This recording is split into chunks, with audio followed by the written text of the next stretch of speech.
खूबसूरत सा view.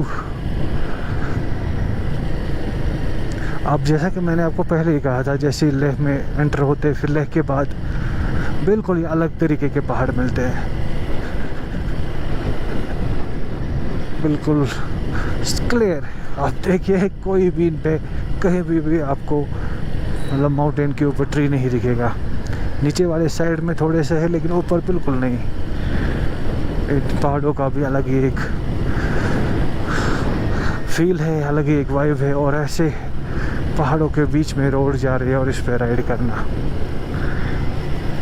That is something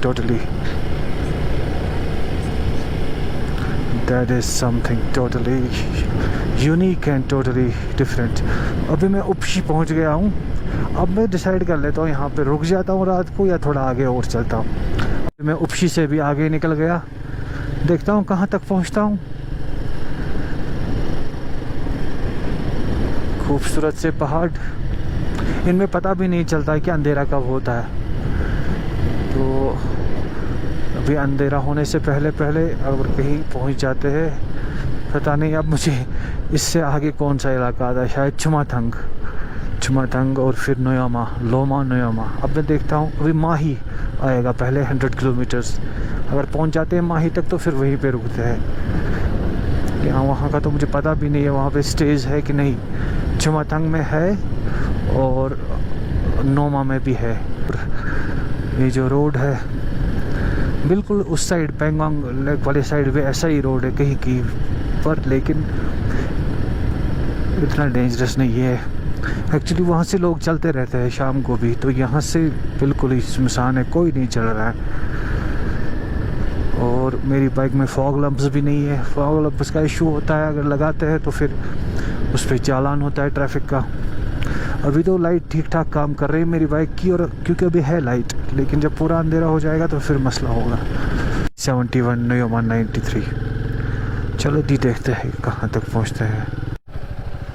आगे मुझे कुछ लाइट्स दिखा दे रही है, दैट मीन्स वहाँ पे कुछ है। और उसके आगे बहुत सारी लाइट्स है, दैट मीन्स उसके आगे बस्ती है। टाइम आ गया है 8:20। और इंडस कैफ़े है यहाँ पे, run by BRO border road organisation और इंडियन आर्मी। देखते हैं, यस इंडस कैफ़े।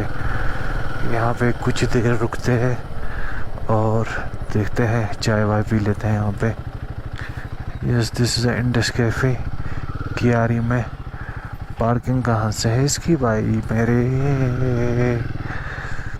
4 व्हील्स यहाँ पे, 2 व्हील्स शायद अंदर जा रहे हैं, लेकिन ये अभी बंद है। अभी 8:30 हो गए हैं तो ये इनका टाइम नहीं है। तो मैं कियारी अब पहुँचने वाला हूँ। यहाँ मैंने पूछ लिया इससे, जो यहाँ पे BRO का एक बंदा था या आर्मी का बंदा है, आई डोंट नो। तो उसने कहा आगे आपको स्टे मिल जाएगा कियारी में। And I am still travelling. अभी हम हैं चुमाथंग में, और फॉर्चुनेटली मुझे यहाँ पे मिल गए हैं 5 और riders, they are from Hyderabad. So I am travelling with these guys now. ये कह रहे हैं कि रात में ही ट्राई करेंगे हाल ले जाने के लिए, which is still 120 kilometres from here. So अभी इन्हीं के साथ चलते हैं, देखते हैं कहाँ तक पहुँचते हैं। लेट्स सी कहाँ तक पहुँचते हैं हम लोग भी। We are still riding towards Hanle. अभी हम नयोमा विलेज पहुँचे हैं। अब यहाँ से लगभग 1.5 घंटे का सफ़र है हानले तक का। तो टेम्परेचर इज़ 12 डिग्री सेल्सियस, ठंड बहुत ज़्यादा है। तो अभी वहाँ रुके थे नयोमा में, सोच रहे थे स्टे करें कि चलें, तो फाइनली डिसाइड किया आगे चलते हैं।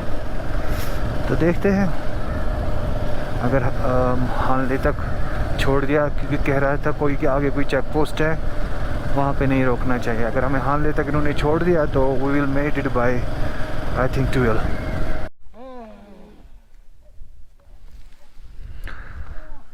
तो रात के बजे है 12 और हम पहुँच गए फाइनली हानले। आज की जो मेरी रीडिंग रही है, राइडिंग की, इट्स मोर देन 500 किलोमीटर्स, 167 पे मैंने स्टार्ट किया था द्रास में, और टोटल आज मैं 16 आवर्स एंड 32 मिनट्स राइड किया है। और अभी हम हैं हानले में। रात को हानले में रुकने के बाद लगभग सुबह 9 बजे अब मैं जा रहा हूँ towards world's highest motorable road, that's Umling La. देखते हैं इंशाल्लाह कितने टाइम में पहुँचेंगे। और आप आगे देखें हानले के खूबसूरत से नज़ारे। ये पूरा रिमोट विलेज है, मतलब यहाँ आप अंदाज़ा लगा सकते हैं कि लाइट भी 2 घंटे ही आती है। आप देखें बिल्कुल पहाड़ों से ढका हुआ पूरा रिमोट एरिया है। तो रात को यहाँ पे स्टे किया, अभी निकल रहा हूँ मैं उमलिंगला पास के लिए। खूबसूरत से पहाड़ी, beautiful, this is really beautiful.